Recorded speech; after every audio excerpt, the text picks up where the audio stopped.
Bonjour et bienvenue à tous. On est ravis de vous accueillir sur votre webinaire DSI, comment accompagner les directions métiers. Alors, on a quelques petites minutes de retard suite à un petit test de connexion qui était un petit peu problématique. Et finalement, nous voici ce matin. Donc, merci à vous d'être là. On va commencer dans quelques instants. Pour ceux qui sont déjà connectés, n'hésitez pas à nous dire dans le chat si vous nous voyez bien et si vous nous entendez bien. Donc, on va pouvoir démarrer dans quelques minutes. N'hésitez pas à nous dire voilà, si tout fonctionne chez vous. Si c'est votre première participation, bienvenue parmi nous. Et si vous êtes un habitué de nos webinaires, vous allez découvrir aujourd'hui un format un peu nouveau parce qu'on va s'adresser directement aux professionnels des systèmes d'information. Et c'est un format qui s'inscrit dans le tournant stratégique qu'on a opéré il y a quelques mois maintenant, où on souhaite s'adresser à toutes les parties prenantes des solutions de communication au sein des entreprises. Et bien évidemment, on ne peut pas passer à côté de la DSI qui implémente et qui déploie ces solutions au quotidien. Tout a l'air OK chez vous, donc c'est super. Bonjour David, bonjour Jasmine, bonjour Pauline. Alors concernant la plateforme sur laquelle vous êtes, vous avez donc l'onglet chat pour interagir et réagir en direct. Et vous avez aussi un onglet questions en bas pour poser toutes vos questions au cours de la présentation, notamment à Hicham qui va bientôt vous faire son retour d'expérience. Et comme on a prévu un temps en fin de webinaire d'échange, on pourra donc reprendre toutes vos questions. Donc, je vous le disais, on se retrouve autour d'une question centrale, comment accompagner les directions métiers dans le déploiement d'un projet. Et pour en parler ce matin, on a le plaisir de recevoir Hicham Raoui, Chief Technology Officer du groupe Auchan Retail. Bonjour Hicham. Bonjour. Alors, Auchan Retail, tu vas nous en parler dans quelques instants. C'est plus de 180 000 salariés dans le monde et avec 22 ans d'expérience en informatique, Hicham va nous partager aujourd'hui ses bonnes pratiques et on est vraiment ravis de le recevoir ce matin. Et également, je suis accompagnée, comme tous les mois, de Youssef Raoui, qui est le CEO de Mad Max Agency. Bonjour Youssef. Bonjour à toutes et tous. Et pour celles et ceux qui se poseraient la question de la familiarité des noms de famille, effectivement, on est frères. Voilà, c'est un webinaire familial ce matin. C'est une première et on est très, très heureux de le faire en direct. Pour ma part, pour ceux qui ne me connaissent pas, donc Célia Chouanangel, je m'occupe de toute la partie marketing et communication de l'agence. Alors ce matin, on a prévu un webinaire en 3 temps avec une rapide présentation de notre agence, qui on est et ce qu'on fait. Et ensuite, la partie qui nous intéresse, le retour d'expérience d'Hicham. Et enfin, donc je vous le disais, un temps d'échange pour pouvoir répondre à toutes vos questions. Donc sans plus tarder, on va démarrer. Youssef, je te laisse la main pour nous faire une petite présentation.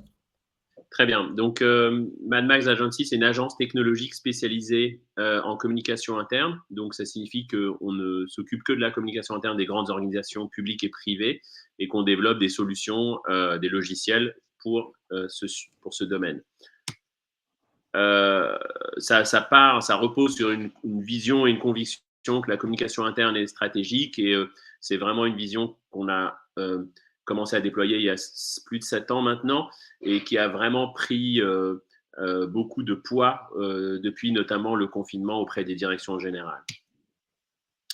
Donc, on est assez activiste, si je puis dire, sur le sujet. Donc, on organise de façon gratuite ce genre de webinaire, des petits déjeuners, on publie des livres blancs, on publie des articles, etc., avec l'idée justement de sensibiliser, d'aider les professionnels de ce secteur sur le sujet de la com interne. Et sinon, sur un plan commercial, on propose 3 logiciels qui ont tous les mêmes, qui reposent tous sur la même philosophie, c'est-à-dire sécurité, simplicité d'usage, mesure de performance en temps réel, collaboration. et design et services sur mesure. Donc la première solution, c'était une application web qui permet de créer des journaux internes. La deuxième permet de créer des newsletters internes. Et la troisième, des applications mobiles internes.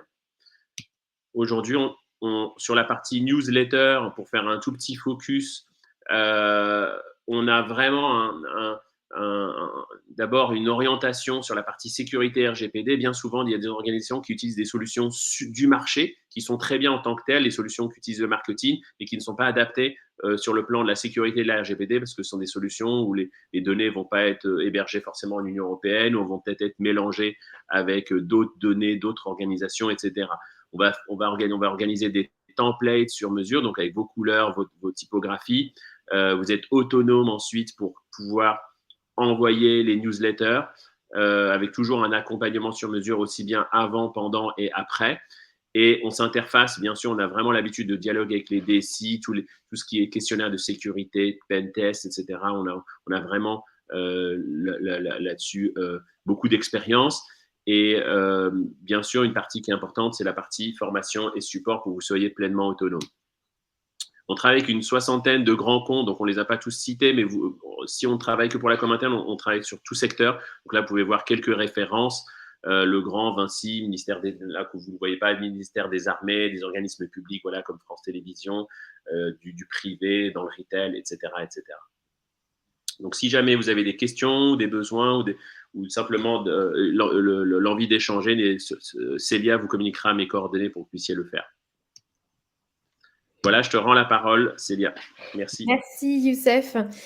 Effectivement, je pousserai les coordonnées de Youssef en fin de webinaire si ça vous intéresse.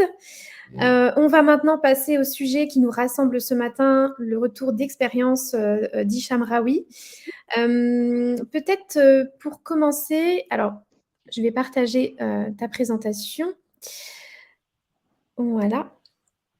Alors pour commencer, Hicham, pour contextualiser un petit peu le projet dont tu vas nous parler, est-ce que tu peux nous présenter Auchan Retail, comment ça fonctionne, quelles sont ses spécificités et surtout au niveau de la direction des systèmes d'information, comment est-ce que vous êtes organisé au sein de votre groupe? D'accord, bonjour à toutes et à tous. Donc, je vais en effet introduire le sujet au travers du groupe Auchan, hein. Je pense qu'aujourd'hui, tout le monde connaît Auchan, donc une entreprise, on va dire, familiale, hein. C'est un petit peu la particularité du groupe par rapport à d'autres enseignes de la haute distribution. Donc, quelques chiffres clés, hein, rapidement. Donc, c'est plus de 33 milliards de chiffre d'affaires, avec à peu près 180 000 collaborateurs. Et ce qui est intéressant, c'est que, on a plus de 100 000 collaborateurs qui sont actionnaires. Donc, c'est ça la spécificité familiale, donc un groupe du Nord, et les collaborateurs qui sont également actionnaires. On voit également en termes de répartition de points de vente, hein, même si on voit beaucoup Auchan dans les hyper, finalement, c'est plus de 70% sur des moyens formats ou de l'ultra proximité. Donc notamment avec des nouveaux concepts, hein, comme A2PA par exemple, et on retrouve bien entendu le drive et le e-commerce qui sont présents très fortement et en très forte croissance d'ailleurs au niveau du groupe Auchan. Donc Auchan, c'est pas une entreprise cotée, donc ça c'est un point qui est important aussi. Donc c'est la petite différence par rapport à d'autres enseignes, d'autres groupes comme Carrefour par exemple. Auchan, alors bien sûr, c'est un groupe international, donc une implantation dans plus de 13 pays. Donc bien sûr, le cœur, hein, on va dire, c'est la France, hein, puis on a mis le Luxembourg parce qu'on a 2 magasins là-bas. Et puis on a une partie également Europe occidentale, Espagne, Portugal, hein, notamment l'Espagne qui est un pays historique, hein, au niveau de Auchan. L'Europe de l'Est, hein, très fort développement également au niveau de l'Europe de l'Est, notamment en Pologne et en Roumanie. Et puis aujourd'hui, un des plus grands vecteurs de croissance et puis une vraie volonté du groupe de s'étendre et de se développer, c'est l'Afrique.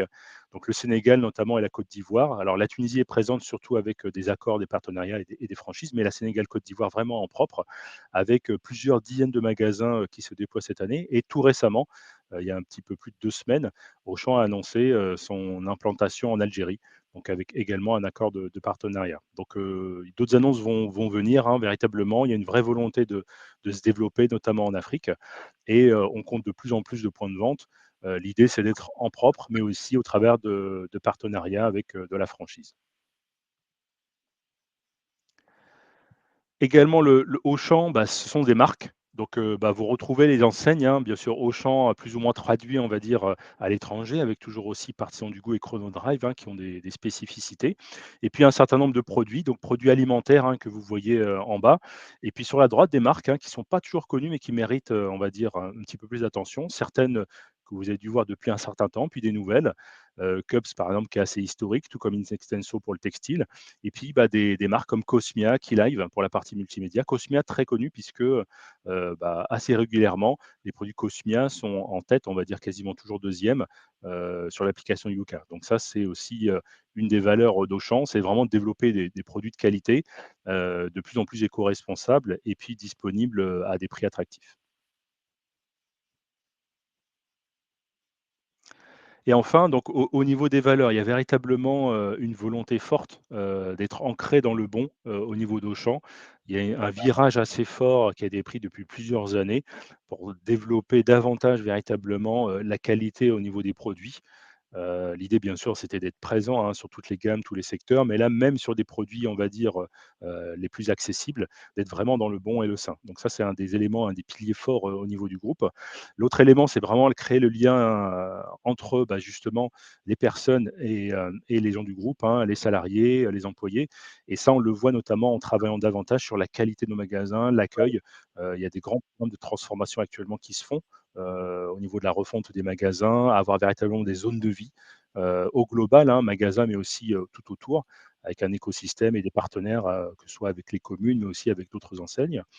Et puis, 3e élément, un des piliers phares justement de la stratégie d'Auchan, hein, puisqu'il y a un programme global qui s'appelle Auchan, 2032, c'est véritablement, d'être des commerçants engagés pour la planète. Donc un très, très grand programme depuis plusieurs années et qui s'accélère aujourd'hui pour lutter contre le gaspillage. On le voit aujourd'hui, hein, de l'anti-gaspi au niveau du groupe, mais aussi la réduction des déchets, la réduction des emballages.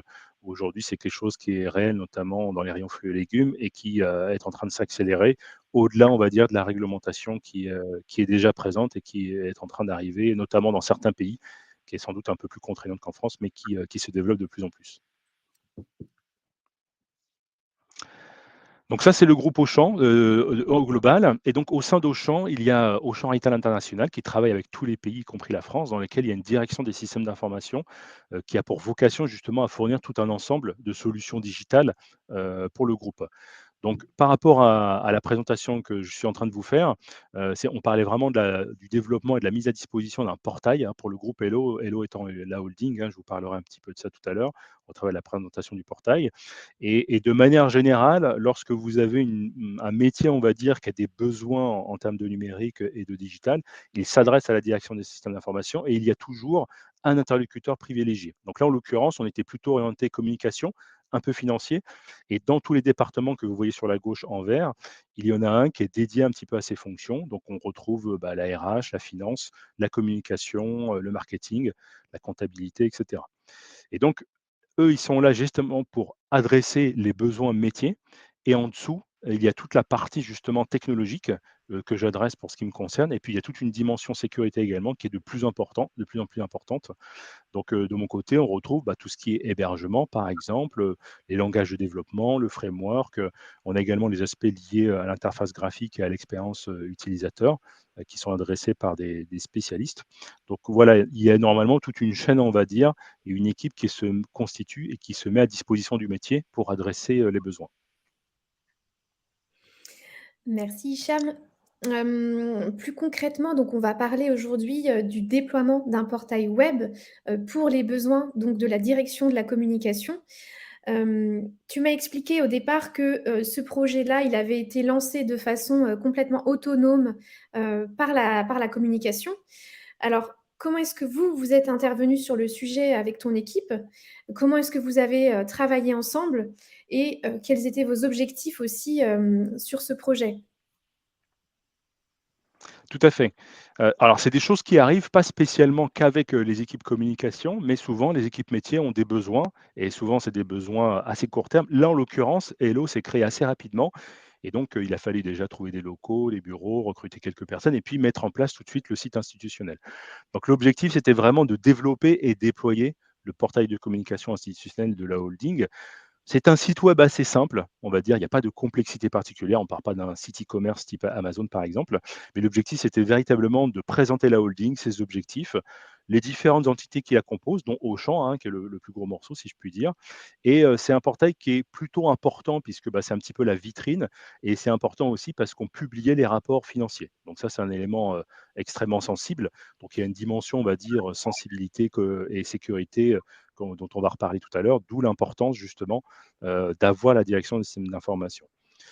Donc, tu parlais justement, Célia, de cette problématique. Donc, il y avait un début de projet qui était difficile en effet, puisque bah, la direction de la communication et financière avait commencé à contractualiser avec un prestataire de service qui, en général, c'est un prestataire spécialiste de la communication et qui, bien souvent, a une petite entité, un département, une régie qui est capable de faire des petits développements justement plus ou moins complexes, hein, en fonction de l'entreprise, pour permettre justement la mise à disposition du portail. Donc après, le problème, c'est que voilà, vous êtes une entreprise seule et autonome, et j'ai l'impression de dire, vous lancez une boîte, vous êtes tout seul, vous prenez une société, elle vous le fait, elle vous le déploie, c'est terminé. Sauf que chez Auchan, voilà, c'est un grand groupe, il y a une direction des systèmes d'information et puis il y a tout un ensemble, on va dire, d'exercices imposés, par lequel doit passer tout prestataire. Donc, alors les raisons de la difficulté, bah, c'est qu'il y avait un peu une méconnaissance, hein, de la direction de la communication des processus, hein, que ce soit des processus généraux. Typiquement, ils ont contractualisé avec ce prestataire sans passer par la direction des achats. Donc, direction des achats plutôt pour la partie, contrat, bien sûr, et bien sûr qui fait appel à la direction juridique, et puis sans passer par la direction des systèmes d'information, puisque, bah, on a un sujet, bien sûr, autour de l'hébergement, du développement et de la sécurité, comme j'ai pu le préciser.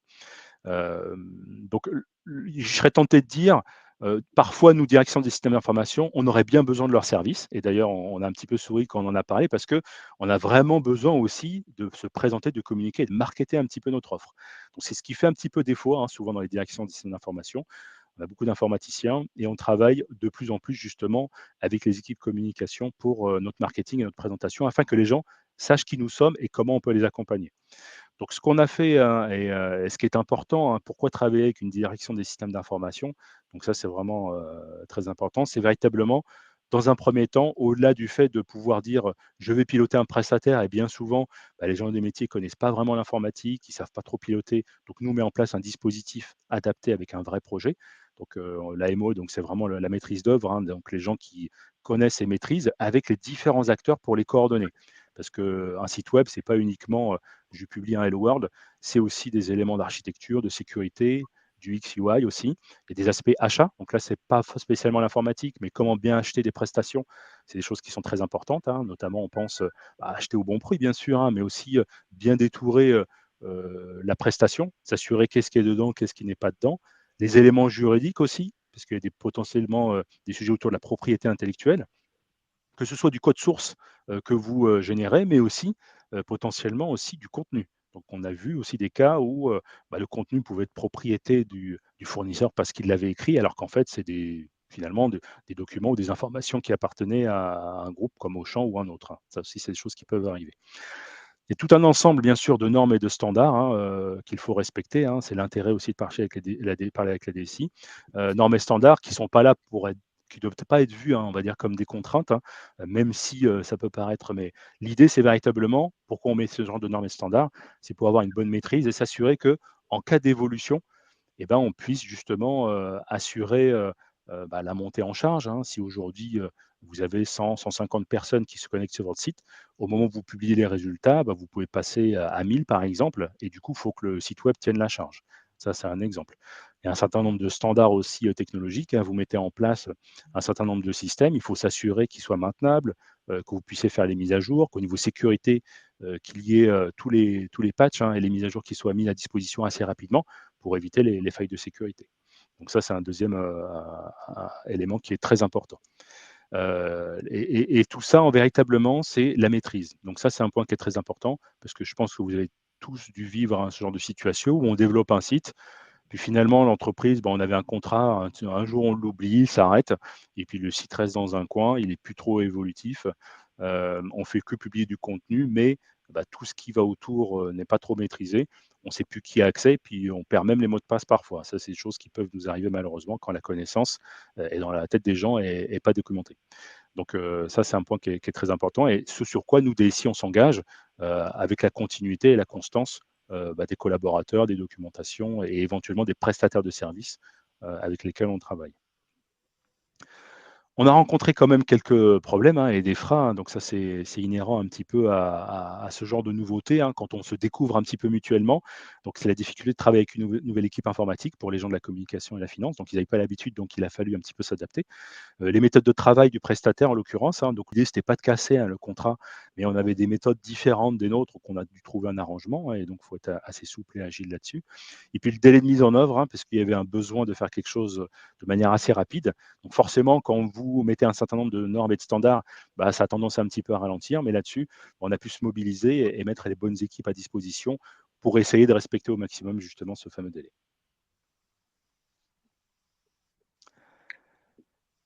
Au niveau du déroulement, donc on a mis en place un binôme, côté métier et côté informatique, MOA/MOE, de manière assez léger. Bien sûr, de manière classique, là, ce que je vous cite, c'est des choses que l'on fait de manière classique sur un projet. On avait une deadline, on a mis en place un rétro-planning, un suivi régulier de manière hebdomadaire.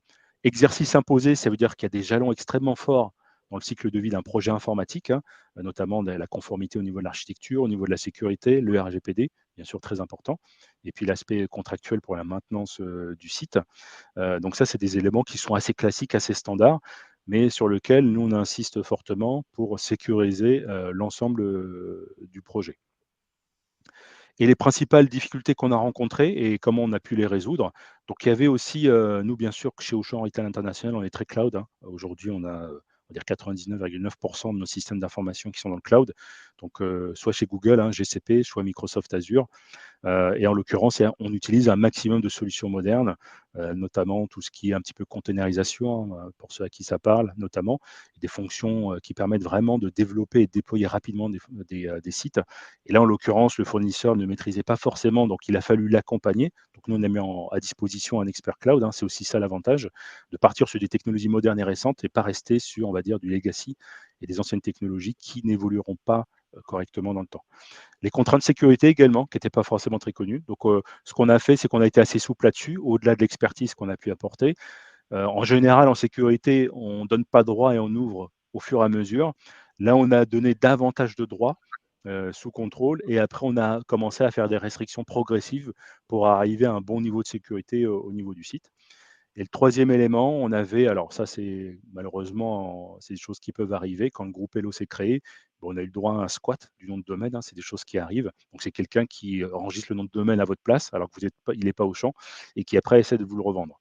Donc du coup, on a fait intervenir, grâce à nos relations avec les équipes juridiques, justement la possibilité de déloger ce squatter pour récupérer le nom de domaine groupe Hello. Voilà, et donc le résultat, ça a été la publication du site, en l'occurrence, donc un portail institutionnel avec les 3 entités du groupe Hello, quelques informations générales et puis des liens vers les sites web respectifs des différentes entités. Et puis bien sûr les aspects résultats financiers, puisque c'est des choses que l'on publie de manière générale, très régulièrement. Je vais vous partager rapidement le site.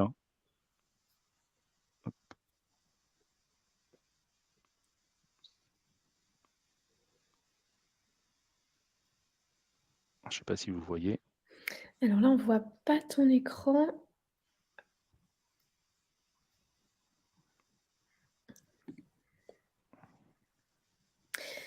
On voit pas tout à fait, alors je clique sur Non, partage. oui.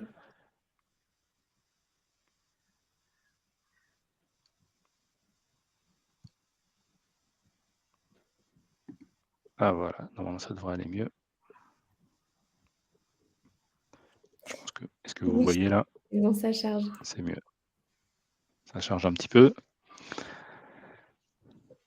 C'est bon, Vous on me te suit. dites si c'est bon. C'est bon? Oui. Voilà. Bon, c'est un site assez simple, vous voyez. Un élément important dont je vous ai parlé, c'est la charte graphique. Donc on ne pouvait pas partir sur une charte autre que celle du groupe, qui évolue dans le temps, bien entendu. Mais l'idée, c'est vraiment d'être des informations un peu plus détaillées au niveau du groupe et les différentes enseignes également présentes au niveau de ce site. Et puis, bien sûr, l'aspect financier. Et bien sûr, il y a quelques communiqués qui paraissent de manière assez régulière au niveau du groupe. Voilà, donc c'est là où on peut télécharger les rapports et les résultats financiers au niveau du groupe. Oui, ce site, il est accessible, en fait, par tout le monde, donc si on souhaite aller Absolument, consulter, c'est possible. OK, tout à fait. ça marche.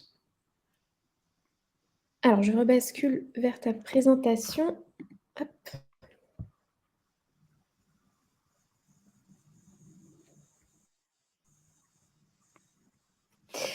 OK, alors, du coup, suite à ce que tu viens de nous expliquer, Hicham, on voit bien l'enjeu, en fait, de faire connaître votre offre de service par les métiers, parce que c'est pas toujours évident, finalement, pour les directions de comprendre, à quel moment elles peuvent faire appel à vous et dans quel contexte. Est-ce que, suite à ce projet, tu as identifié des leviers d'amélioration pour être, identifiés, on va dire assez, automatiquement par les directions? Tout à fait. Il y a plusieurs leviers en effet et je serais tenté de dire le premier levier et qui est à mon avis, pas spécifiquement propre à la direction des systèmes d'information, c'est véritablement l'accueil du collaborateur. C'est un élément qui est extrêmement important, c'est quand vous accueillez un collaborateur, qu'il soit interne ou d'ailleurs même un prestataire, c'est qu'il ait véritablement un parcours d'intégration qui va lui permettre, de connaître l'ensemble, bah, déjà le métier, l'entreprise, mais aussi l'ensemble des différentes directions, à quoi elles servent, qu'est-ce qu'elles font et comment il va y avoir des interactions avec elles. Donc la direction des systèmes d'information, aujourd'hui, on le voit, le numérique est présent partout. C'est une direction qui est transverse et tôt ou tard, ne serait-ce qu'au travers, je dirais, du poste de travail, vous êtes amené à interagir avec cette direction des systèmes d'information. Donc ça, c'est un élément qui est très important au niveau de l'accueil. Donc nous, ce qu'on a identifié en effet, au-delà de cet accueil général, hein, parce qu'une fois que vous êtes accueilli, bah, peut-être qu'il va s'écouler beaucoup de temps, voire même des années avant que vous sollicitiez ou vous soyez sollicité par la direction des systèmes d'information, c'est véritablement d'avoir des présentations systématiques et de faire connaissance. C'est un petit peu ça l'idée, hein, de se rencontrer de manière périodique, hein, vraiment sur des formats qui peuvent être formels ou informels, hein, je dirais de manière régulière. Aujourd'hui, par exemple, moi personnellement, je suis sur un autre site que mon site d'origine et ça me permet d'aller rencontrer les gens, justement de la direction de la communication, des gens du juridique, tout ce qui est fonction support. Donc les gens comme ça, ils vous voient, lui, les directions de information, puis on échange, on interagit un petit peu sur les différents projets que l'on peut avoir. Et cette notion de projet, souvent, alors, c'est des choses qui, on va dire, sont, gérées, réfléchies en avance de phase pendant l'année, puisque tout le monde a un petit peu une roadmap, hein, toutes les directions. Donc ça se travaille, en tout cas de notre côté, plutôt à partir de la mi-année jusqu'à septembre-octobre et donc c'est d'être présent à ce moment-là pour capter, bah, tous les différents projets qui devraient arriver pour l'année d'après et se mettre, à disposition et être prêt pour répondre aux enjeux que peuvent avoir les différents métiers.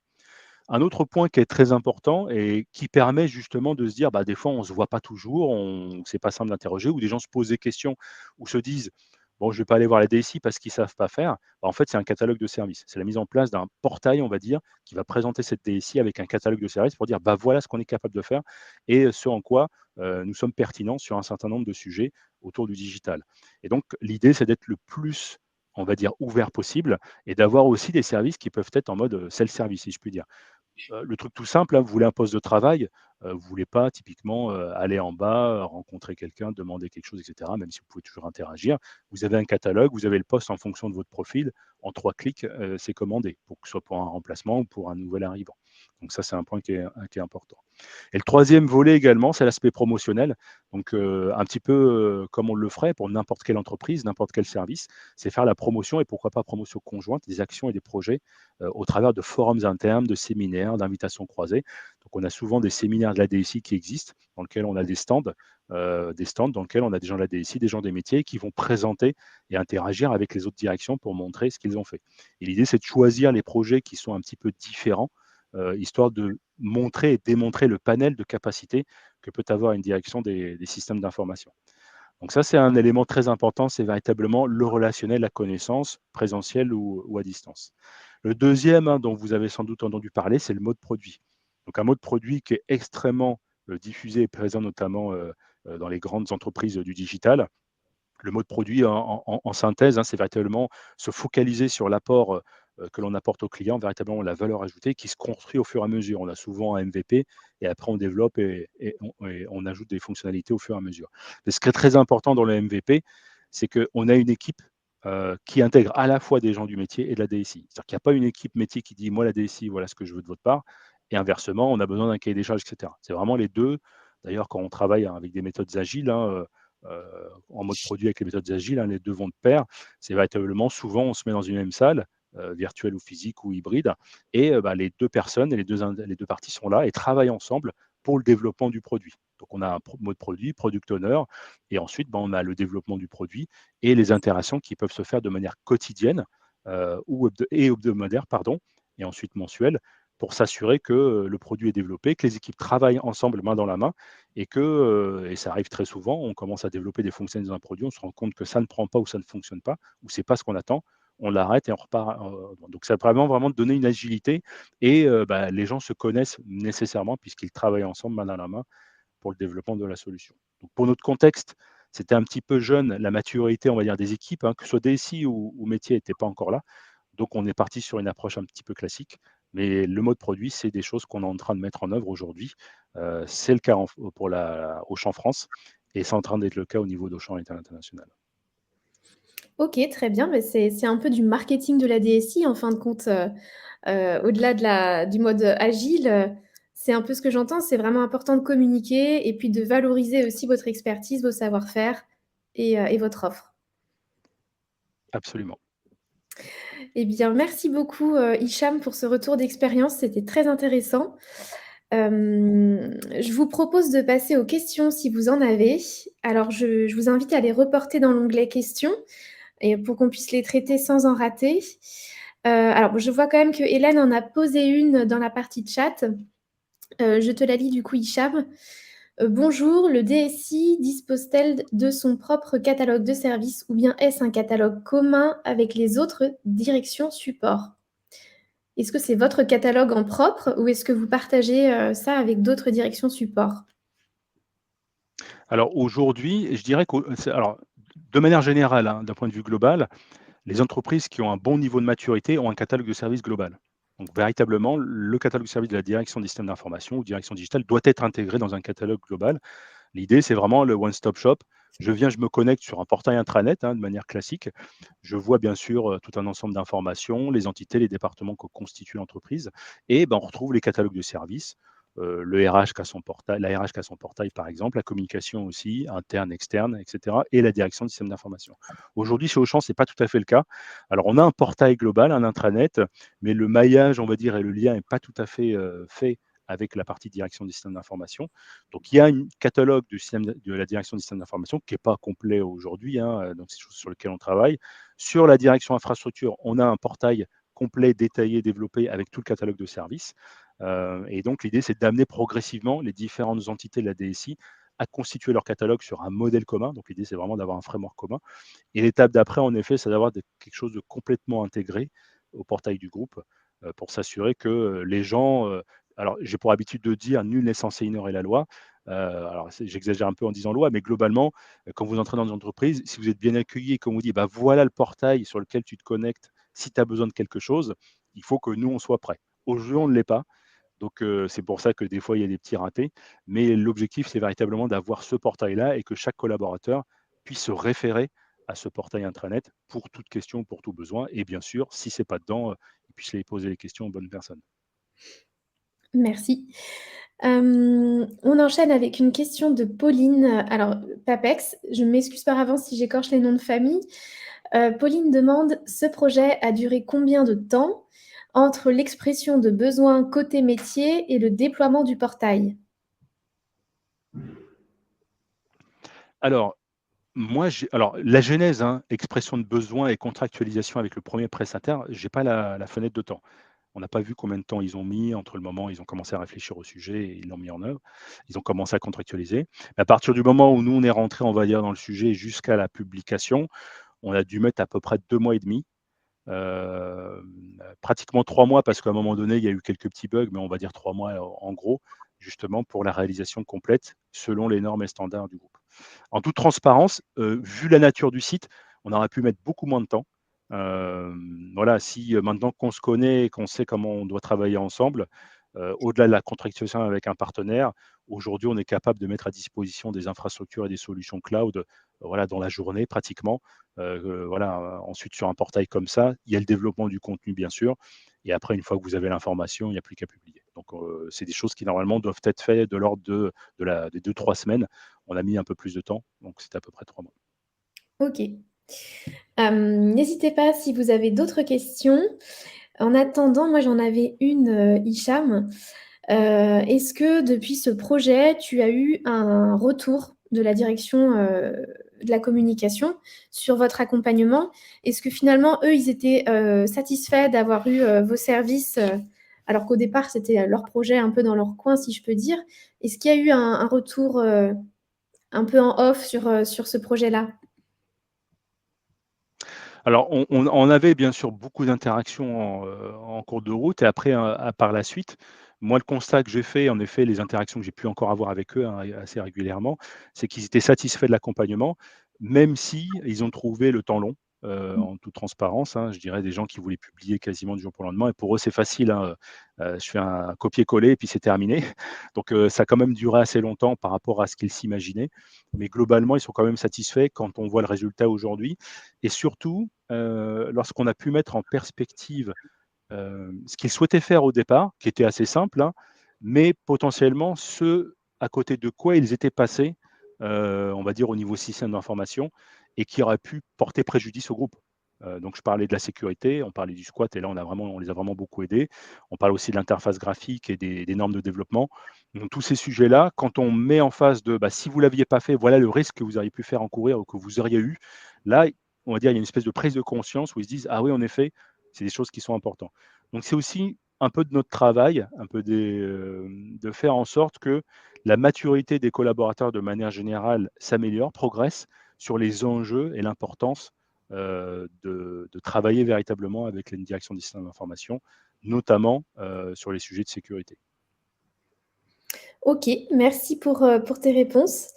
C'est très Ouais, je clair. pense pour aller dans ce sens, c'est que souvent, pourquoi il y a des projets qui se font un peu, un petit peu en mode pirate, c'est-à-dire dans le coin, etc. C'est que soit l'offre n'existe pas vraiment, mais aussi de la méconnaissance. Mais c'est une méconnaissance que le service existe, mais aussi que c'est pas juste un frein. Oh, il y a la sécurité, il y a la RGPD, etc. C'est-à-dire le côté épouvantail, mais c'est aussi que quand on fait appel au service de la DSI, on peut aller aussi plus vite et avancer en confiance, parce que finalement, c'est aussi une délégation, une co-délégation de responsabilité, parce que tout d'un coup, la DSI est là pour prendre le relais. Enfin, Mmh. je me trompe déjà, mais ça, c'est un Oui, élément tout à fait, ouais. important aussi, quoi. Ça devient un projet groupe et pas juste un projet dans le coin de la direction en question. Tout à fait, ouais. Et dans l'autre sens, je dirais, nous aujourd'hui, DSI qui avons besoin de plus de communication de marketing, je pense que la direction de com verrait pas forcément d'un bon œil si nous, on allait s'attacher les services d'une agence un Mmh. peu de manière discrète et de se dire, bah, tiens, on va contractuer avec une agence, on va faire faire notre charte graphique, notre communication, etc. On va communiquer en externe, en interne, sans passer par eux, qui sont des professionnels et qui maîtrisent, on va dire, l'écosystème et la façon de communiquer au sein du groupe. Donc, dans l'absolu, bah, quand on a le réflexe, on va les voir, bien sûr, et c'est ce qu'on fait. Mais je pense que cette maturité, elle progresse et c'est un élément, on va dire, positif pour le groupe de manière générale. Ce qui a fait défaut, je pense, à une certaine époque, d'où, alors vous avez peut-être vu certains d'entre vous, le passage de ce qu'on appelait la direction des informations à la direction digitale. On a mis en place des Chief Digital Officers. C'est que justement, la DSI n'était pas forcément au rendez-vous, était un peu lente, pas forcément à l'écoute et puis voyait pas, notamment les sujets de communication comme étant une priorité. Du coup, bah, on allait voir ailleurs. Donc le CDO est arrivé aussi pour mettre un coup d'accélérateur et mettre en œuvre un certain nombre de solutions et d'outils, notamment le cloud, pour accélérer la transfo digitale et la mise en œuvre de ce type de service.